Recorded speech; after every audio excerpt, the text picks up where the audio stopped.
Assalamu alaikum wa rahmatullahi wa barakatuh. Bienvenue dans cette expérience spirituelle guidée par la lumière d'Allah. Avant de commencer, abonne-toi à la chaîne Appel du Créateur pour ne manquer aucun rappel qui peut transformer ton cœur. Ici, chaque mot est une clé.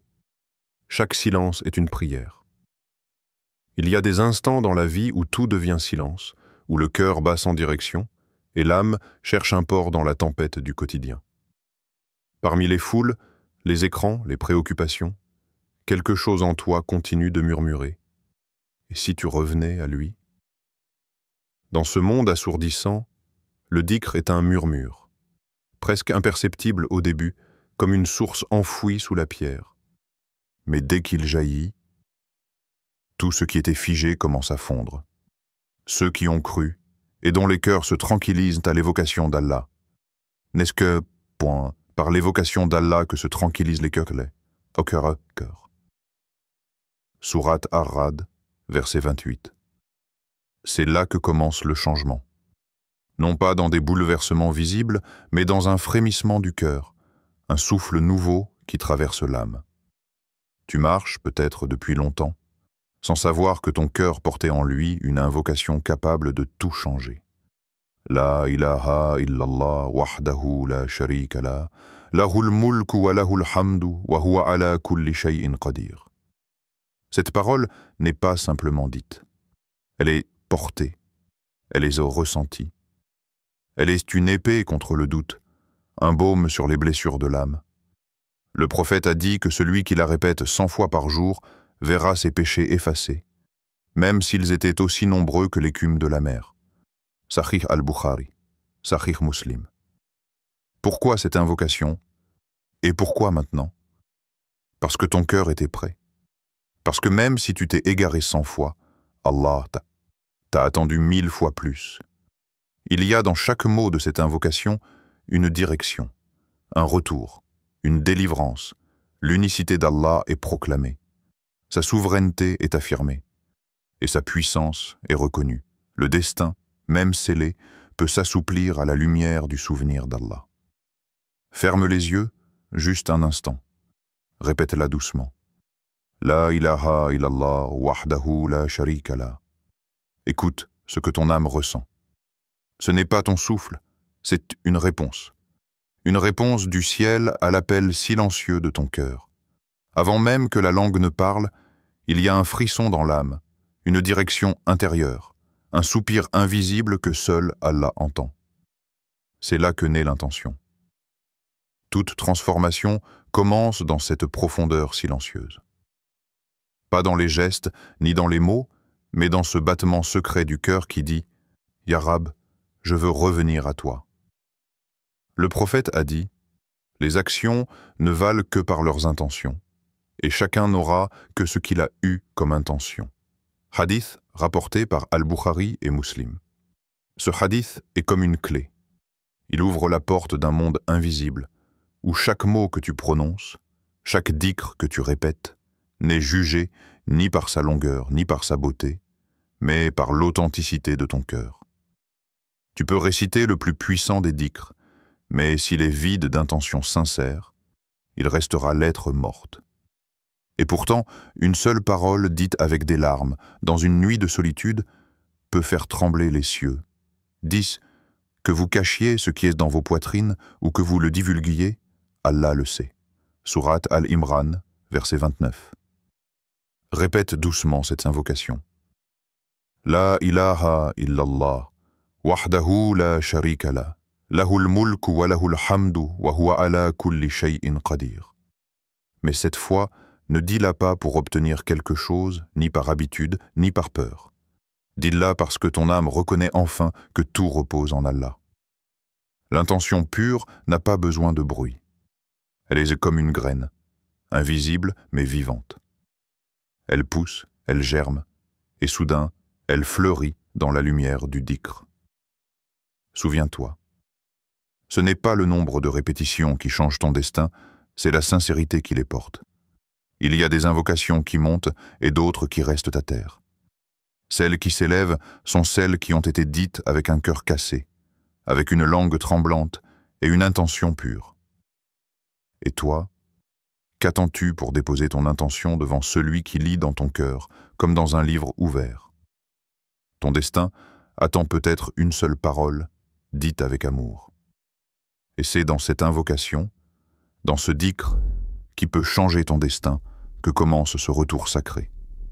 Il est des prisons que personne ne voit. Pas de murs, pas de barreaux, mais des chaînes nouées autour du cœur. Des chaînes faites d'angoisses tues, de culpabilités accumulées, de regrets étouffés, de douleurs qui n'ont jamais trouvé d'oreille pour les écouter. Et puis un jour, la langue prononce un nom, Allah, une fois, 2 fois, 100 fois. Et sans qu'on comprenne comment, quelque chose commence à se fissurer à l'intérieur. Ce n'est pas magique. C'est plus que ça, c'est sacré. Le dhikr ne répare pas seulement, il délivre. Ceux qui ont cru et dont les cœurs se tranquillisent à l'évocation d'Allah. N'est-ce point par l'évocation d'Allah que se tranquillisent les cœurs? Sourate Ar-Ra'd, verset 28. Ce verset est une promesse. Et cette promesse, des milliers de cœurs l'ont vécue. Il y avait ce jeune homme au bord du gouffre, enchaîné par les péchés, les addictions, la honte. Une nuit, il a simplement répété « Astaghfirullah » encore et encore, sans comprendre pourquoi il pleurait. Mais au matin, il savait que quelque chose avait été arraché de lui, le désespoir. Et cette femme, qui n'avait plus goût à la vie depuis la perte de son enfant. Elle récitait chaque soir, avec les larmes pour seule compagne. « Hasbiya Allahu la ilaha illa huwa, alayhi tawakkaltu wa huwa rabbul arshil azim » Elle ne demandait plus à comprendre, elle voulait juste tenir. Et dans la répétition, elle a trouvé la paix que les médecins ne pouvaient lui offrir. Le dhikr n'efface pas les épreuves, il t'y rend libre. À chaque souffle que tu offres à Allah, c'est une chaîne de plus qui tombe. Une peur qui se dissout, un poids qui s'allège, une porte qui s'entr'ouvre. Mais attention, il faut réciter non pas avec la bouche distraite, mais avec l'âme penchée, comme un mendiant à la porte du roi. Le prophète disait « Celui qui se souvient d'Allah parmi les insouciants est comme un soldat qui tient ferme quand les autres fuient. » Rapporté par Al-Tabarani, c'est cela le dhikr. Une résistance douce mais puissante, un soulèvement intérieur, une libération secrète. Et toi, quelle chaîne portes-tu encore en silence? Sauras-tu les confier à celui qui détient les clés de tout? Car parfois, une simple invocation devient un tremblement dans l'invisible, et tout ce qui te retenait finit par céder. Ce n'est pas dans la facilité que l'âme s'élève. Ce n'est pas sur les routes paisibles que les cœurs s'ouvrent à l'infini. C'est dans le fracas de la douleur, dans les nuits où l'on pleure seul, dans les silences où personne ne répond, que naît le vrai appel vers Allah. Il y a des blessures que les médecins ne voient pas, des douleurs que les mots ne savent plus traduire. Mais il y a aussi des larmes qui montent jusqu'au ciel, et un nom que l'on prononce avec les lèvres tremblantes, Allah. Et soudain, cette douleur devient prière. Cette prière devient lumière. Très certainement, nous vous éprouverons par un peu de peur, de faim et de diminution de biens, de personnes et de fruits. Et fais la bonne annonce aux endurants. Sourate Al-Baqarah, verset 155. C'est une promesse divine.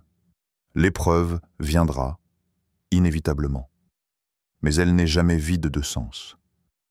Le prophète lui-même, l'être le plus aimé d'Allah, a enterré ses enfants, a été rejeté par son peuple, a connu la faim, l'exil, les trahisons. Et pourtant, dans ses prières nocturnes, il répétait inlassablement « Alhamdulillah ala kulli hal » Louange à Allah en toute situation. Comment peut-on louer Allah quand le cœur est brisé, quand les prières semblent sans réponse, quand la perte est insupportable? Parce que l'épreuve, en réalité, n'est pas une punition. C'est un réveil. C'est Allah qui t'appelle à revenir, à te purifier, à te rapprocher. Le dhikr devient alors une corde céleste, jetée au cœur du naufrage. À chaque mot que tu récites, tu t'accroches, tu remontes, tu respires. Et ceux qui ont goûté à cette lumière dans la nuit noire ne l'échangeraient pour rien au monde. Il y avait un homme, brisé par la faillite, ruiné, humilié. Il avait tout perdu, sauf sa voix. Et dans une ruelle obscure, il a récité 100 fois « Allahumma inni as'aluka ridaka wal jannah ». Il ne cherchait plus la richesse, il cherchait le contentement. Et c'est ce qu'il a trouvé, une paix que l'argent ne donne pas, une lumière qui ne s'éteint pas. Ô toi qui souffres, et si cette douleur était le chemin par lequel Allah voulait t'emmener à lui? Et si cette épreuve était ton salut caché? Récite, pleure, invoque. Même si ta voix tremble, même si ton cœur saigne, dis Alhamdulillah. Car parfois, ce mot, récité dans les larmes, ouvre plus de portes que 1000 discours dans l'aisance. Il y a dans la vie des moments qui ne font pas de bruit, mais qui changent tout. Une pensée soudaine, une rencontre improbable, un obstacle qui s'efface sans explication. Et derrière tout cela, une invocation oubliée, chuchotée dans la sincérité. Chaque mot prononcé avec foi est une graine plantée dans l'invisible. Tu ne vois pas encore les fruits, mais le ciel les arrose. Et un jour, sans prévenir, une porte s'ouvre. Et quiconque craint Allah, il lui donnera une issue favorable, et il lui accordera ses dons par des moyens qu'il n'imaginait pas. Sourate At-Talaq, versets 2-3. Il ne s'agit pas de réciter par habitude, mais de se connecter par amour. Le dhikr devient alors un souffle qui traverse les voiles, une lumière qui s'infiltre dans les murs du destin. Un homme, accablé par les dettes, s'était levé à l'aube, le cœur chargé de désespoir. Il avait tout tenté, sauf l'invocation. Alors, il prononça 100 fois « Allahumma inni as'aluka ridaka wal jannah ». Et dans les jours qui suivirent, sans explication humaine, des opportunités surgirent, des aides inattendues, et surtout, une sérénité nouvelle. Il comprit alors, le dhikr ne change pas seulement ce qui t'entoure, il change celui que tu es. Parfois, tu crois que rien ne bouge. Mais dans l'invisible, les portes se déplacent. Les anges portent tes mots. Le destin, docile devant la volonté divine, s'adoucit. Combien de fois avons-nous vu des gens sauvés à l'instant où ils allaient chuter? Combien de fois un mot dit dans la solitude a ouvert un chemin dans la foule? Le souvenir d'Allah, même murmuré, est une clé, et il n'est pas une clé sans serrure. Le prophète a dit « Le rappel d'Allah est lumière pour le cœur. Et cette lumière, tu ne la vois pas toujours. Mais elle éclaire ta route, détourne le mal, et t'ouvre des chemins que tu n'osais même pas rêver. Alors, le matin, au lieu d'ouvrir ton téléphone, ouvre ton cœur. Récite, invoque. Dis doucement, mais avec foi. Allahumma inni as'aluka ridaka wal jannah. Et laisse la lumière faire son œuvre. Le monde changera peut-être peu autour de toi, mais en toi, un océan se calmera. Il est des instants où l'homme est seul, mais il ne l'est pas vraiment. Dans le silence de la nuit ou dans le tumulte du jour, dès que sa langue se met à invoquer Allah, un monde invisible s'anime. Les anges ne cherchent pas les foules, ni les grandes voix. Ils cherchent les cœurs tournés vers leur Seigneur, ceux qui disent « Allahumma inni as'aluka ridaka wal jannah » avec humilité, avec amour, avec soif de lumière. Le prophète a dit « Allah possède des anges qui parcourront les routes à la recherche de ceux qui évoquent Allah. Lorsqu'ils trouvent un groupe de gens évoquant Allah, ils s'appellent les uns les autres. Venez à ce que vous cherchiez. » Rapporté par Al-Bukhari et Muslim. Imagine. Chaque fois que tu dis son nom, des êtres de lumière t'entourent. Ils déploient leurs ailes autour de toi. Ils montent vers le ciel avec ton invocation comme un parfum précieux et disant « Ya Rabbab, cette voix t'a appelé. Réponds-lui. Tu crois être invisible, oublié, ignoré. Mais dans les sphères célestes, on parle de toi. On t'écoute, on t'entoure. Le dhikr n'est pas seulement un acte, c'est un événement céleste, une onde qui traverse les mondes, du cœur de l'invocateur jusqu'au trône du miséricordieux. Et dans ce voyage, les anges sont les porteurs de ta lumière. Chaque mot que tu prononces est pesé, élevé, purifié. et qu'il devient intercession pour toi, témoignage en ta faveur le jour où tout sera dévoilé. Ceux qui ont cru et dont les cœurs se tranquillisent au rappel d'Allah. N'est-ce point par le rappel d'Allah que les cœurs se tranquillisent? Sourate Ar-Ra'd, verset 28, sérénité. C'est le don subtil qu'Allah envoie à celui qui le mentionne, même quand tout semble perdu. Même lorsque les murs se referment, la paix intérieure descend comme une pluie silencieuse. Car les anges sont là. Peut-être as-tu déjà ressenti cette paix soudaine après une invocation, ce soulagement sans explication. C'était eux. C'était ton appel entendu. Alors continue. Même si ta voix est faible, même si tes larmes brouillent en les mots, dis-le encore. Allahumma inni as'aluka ridaka wal jannah. Car dans l'invisible, des ailes se déploient, et ton âme doucement est portée vers la lumière. Il est des cœurs qui battent, mais qui sont éteints, des âmes fatiguées, pleines de vacarme, mais vides de sens.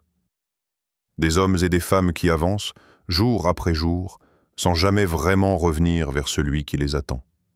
Et pourtant, Allah est plus proche de nous que notre veine jugulaire. Mais c'est nous qui avons éloigné notre cœur. Nous l'avons livré au bruit du monde, à la distraction, à l'oubli. Le prophète disait « Il est dans le corps un morceau de chair qui, s'il est sain, tout le corps est sain. S'il est corrompu, tout le corps est corrompu. C'est le cœur. » Rapporté par Al-Bukhari et Muslim. Quand tu dis « Allahumma inni as'aluka ridaka wal jannah », tu ne fais pas que prononcer une formule. Tu remets ton cœur entre les mains d'Allah. Tu reconnais ton besoin, ton vide, ton errance. Et en même temps, tu t'ouvres à sa miséricorde. Le Coran dit « Certes, Allah ne modifie pas l'état d'un peuple tant qu'il ne modifie pas ce qui est en eux-mêmes. » Sourate Ar-Ra'd, verset 11, regarde la terre aride. Sous le soleil, elle semble morte. Et puis vient une seule goutte de pluie, et la vie commence à frémir sous la poussière. Ainsi est ton cœur. Le dhikr est cette pluie. Chaque mot que tu répètes est comme une goutte pure qui descend sur une terre abandonnée. Au début, tu ne vois rien. Mais au fond, une graine germe. Et bientôt, une lumière intérieure commence à s'élever. Parfois, tu te demandes « Pourquoi je ne ressens rien? Pourquoi mon cœur reste fermé ?» Mais même la graine met du temps à éclore. Le rappel d'Allah agit dans l'invisible. Et soudain, sans prévenir, tu pleures. Tu frémis, tu t'agenouilles, tu réalises que ton cœur est revenu chez lui. Car ta source, ce n'est pas ce monde. Ce n'est pas la réussite matérielle. Ta source, c'est Allah. Celui qui t'a créé, entendu, attendu. Et qui, par sa miséricorde, t'a ramené à lui. Dis-le encore, même si c'est à voix basse. Allahumma inni as'aluka ridaka wal jannah. C'est une clé vers le centre de ton être. Une clé qui ouvre la porte entre toi et le ciel. Car il suffit d'un souffle, d'un mot sincère, pour que le cœur retrouve enfin sa source. Il y a des instants où l'âme crie, mais personne n'entend. Des nuits où les larmes coulent sans bruit, et le cœur cherche un refuge, quelque part, au-delà du visible, mais celui qui t'a créé n'est jamais loin. Il n'a pas besoin de sons, ni de paroles articulées. Il lit en toi comme on lit un livre ouvert. Et même ton silence, il l'entend. Dans le Coran, il dit « Et quand mes serviteurs t'interrogent sur moi, alors je suis tout proche. Je réponds à l'appel de celui qui m'invoque quand il m'invoque. » Sourate Al-Baqarah, verset 186. Tu as déjà ressenti cette présence? Dans le calme d'un fajr solitaire, dans un moment de désespoir, dans une prière étouffée par les sanglots, c'est là que naît le véritable dhikr. Non pas dans la répétition mécanique, mais dans ce souffle intérieur qui appelle doucement « Allahumma inni as'aluka ridaka wal jannah » Pioun. Une murmure adressée au ciel, un secret que seul ton cœur et Allah partagent. Le prophète a dit « Invoquez votre Seigneur en vous faisant discret, avec humilité. » Rapporté par Ibn Majah, car Allah aime la discrétion sincère. Il aime ce serviteur qui ne cherche pas à montrer, mais à se rapprocher, celui qui, dans le noir de la nuit, pose sa tête au sol et dit « Je n'ai plus personne que toi ». Et c'est là que les miracles commencent. Parfois, tu ne vois pas la réponse. Mais elle est là. Dans cette paix soudaine, au cœur du chaos, dans cette patience que tu n'avais jamais connue, dans ce sourire qui revient sans raison. Le dhikr transforme l'absence en présence. Le vide devient plénitude. Et même l'épreuve devient un langage divin, un mot silencieux qu'Allah te souffle. Je suis là. N'oublie jamais, quand tu dis « Ya Rab », l'univers entier se tait pour écouter. Et celui qui entend tout répond toujours. Continue à dire « Allahumma inni as'aluka ridaka wal jannah ». Car cette invocation, dite avec amour, ouvre les portes d'une intimité profonde avec le Créateur, une relation qui ne se rompt jamais, même lorsque tout autour de toi s'effondre. 7 jours, 7 levers de soleil, 7 nuits où ton cœur a chuchoté « Allahumma inni as'aluka ridaka wal jannah ». Et aujourd'hui, ce n'est plus toi qui parles, c'est ton âme transformée. Il ne s'agit pas de magie, ni de souhaits envolés dans le vent, mais de cette science oubliée par les cœurs distraits. Le rappel constant d'Allah change tout. D'abord l'intérieur, puis le monde autour. Car Allah a promis dans son livre « Ceux qui ont cru et dont les cœurs se tranquillisent à l'évocation d'Allah ». N'est-ce que point par l'évocation d'Allah que se tranquillisent les cœurs? Sourate Ar-Ra'd, verset 28. Tu as peut-être commencé ce voyage avec des fardeaux, des questions sans réponse, des douleurs que personne ne comprenait. Mais en 7 jours de dhikr sincère, quelque chose s'est inversé. Tu ne suppliais plus par peur, mais par amour. Tu n'espérais plus simplement un changement extérieur, mais une rencontre intérieure. Et voilà ce que tu as découvert. Le destin, ce n'est pas ce qui arrive. Le destin, c'est ce que tu es en train de devenir quand tu dis le nom de ton Seigneur avec foi, avec confiance, avec amour. Tu n'es pas devenu parfait, mais tu es devenu conscient, présent, relié. Et à ce moment-là, Allah change tout, même ce que tu ne vois pas encore. Le prophète nous a enseigné que parmi les invocations les plus puissantes, celles qui demandent la satisfaction d'Allah et le paradis, ouvrent des chemins invisibles. Des portes que même l'intellect ne peut concevoir. Des réponses qui ne prennent parfois que 7 jours. Mais le plus beau n'est pas ce qui change autour de toi. C'est ce qui change en toi. Alors ne t'arrête pas. Ne referme pas ce livre de lumière. Car désormais, tu sais que chaque jour peut être une ascension. Que chaque souffle peut être un pas vers Jannah. Que chaque rappel d'Allah est une caresse divine posée sur ton cœur. Continue à dire « Allahumma inni as'aluka ridaka wal jannah » même dans la facilité. Surtout dans la facilité. Car la véritable transformation, ce n'est pas un miracle soudain. C'est la constance du cœur qui choisit, chaque jour, de revenir à Allah. Et c'est là que commence la vraie destinée. Qu'Allah te bénisse, toi qui as écouté jusqu'ici. Si ce voyage a touché ton cœur, abonne-toi à la chaîne Appel du Créateur, like cette vidéo et partage-la autour de toi, afin que la lumière du rappel d'Allah atteigne d'autres âmes en quête. Car en guidant un cœur vers Allah, on s'aime pour l'éternité. Qu'Allah t'accorde sa satisfaction et le paradis.